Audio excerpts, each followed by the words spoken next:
Welcome back to FC Barcelona Central. After the devastating injury list we covered, Barcelona returned to La Liga this weekend against Girona, and the match was pure, unfiltered chaos. To me, was the best game of FC Barcelona this season overall. Hansi Flick was missing half of his starting 11, including Lewandowski and a late scratch in Ferran Torres. So what did he do? He unleashed a tactical experiment that was part genius, part madness. It was truly insane. Coming off a back-to-back losses and facing seven players from in the medical room, Flick had to improvise against Girona. The lineup was truly unprecedented. To start, Tony Fernandez made his first appearance of the season, starting as a number 9. Frankie de Jong played an advanced role almost as an attacking midfielder, a position we see him dominate before in the Koeman era. Pedri had his magic, which led to the Pedri's first goal. So for the first 12 minutes, the plan worked. Pedri kept showing his brilliance, weaving through the box in true Messi fashion to score a very intelligent goal past the goalkeeper. But the lead was only a mirage. Girona, despite having several absentees themselves, immediately woke up. Just 7 minutes later, Axel Witsel delivered an exquisite over-the-head kick, una fucking chilena, from a corner kick to equalize the game. Girona then threatened to win it with Porto hitting the post right like shortly after. Oh boy, the second half saw Flick make his usual halftime changes, bringing on Fermin Lopez for Tony Fernandez and shifting to a 3 center backs at times. But at the as the clock ran down and the team struggled for precision, Flick had to make a desperation move. With no other players, Flick put in the center back Ronald Araujo as a second striker, recalling one of Johan Cruyff's tactics, deploying a central defender to win headers. With the time nearly expired and the team sending long balls into the box, the unthinkable happened. Ronald Araujo made a low-driven ball and scored the second goal in a sliding manner.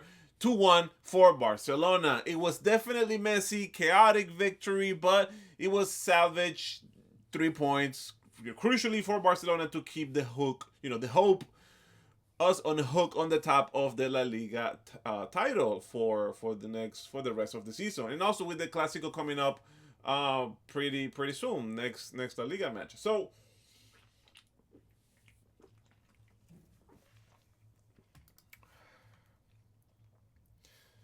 the final minutes of the match became all about Hansi Flick, the emotional Hansi Flick. The German coach was furious at the referee Jesus Gil Manzano for only adding 4 minutes of stoppage time, and for his protest, Flick was sent up a red card. It has been sent to the tunnel. He had 2 yellows, I'm sorry, not red.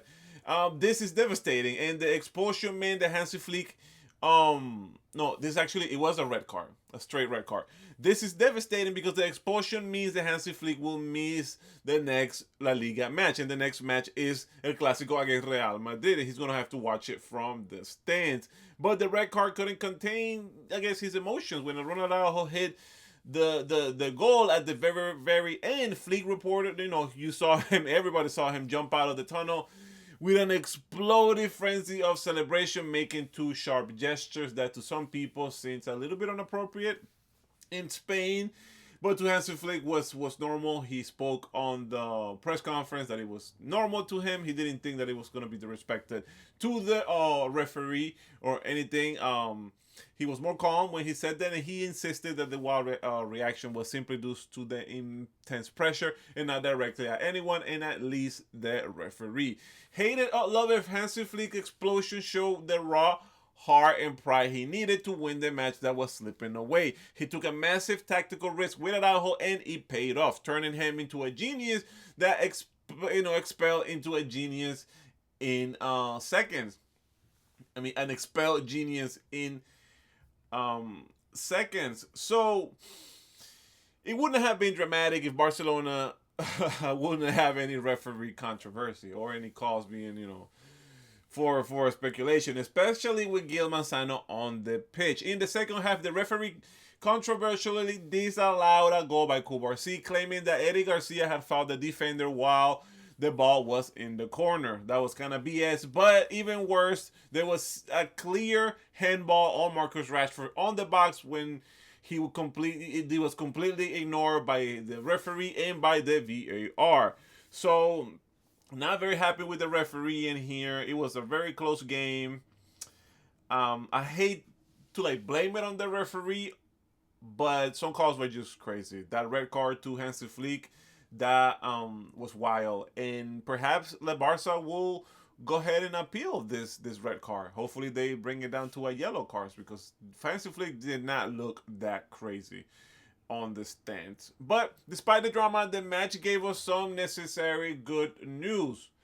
Fermin Lopez came off the bench and immediately injected the team with energy, hitting the post once and forcing a save. He is clearly fit and ready to run the games. Also, Lamine Yamal and Pedri were taken off early to avoid overworking them, confirming that Flick is managing the health of the returning, stars coming up. So Barca won by a little bit, but at what cost? Our coach might be out for El Clasico. Well, has that now? He is out against El Clasico. The win was ugly, dramatic, and historic. So, I mean, listen, I don't think I would be saying this, at least like a few months ago with the whole Ronald Araujo, not controversy, but like, history.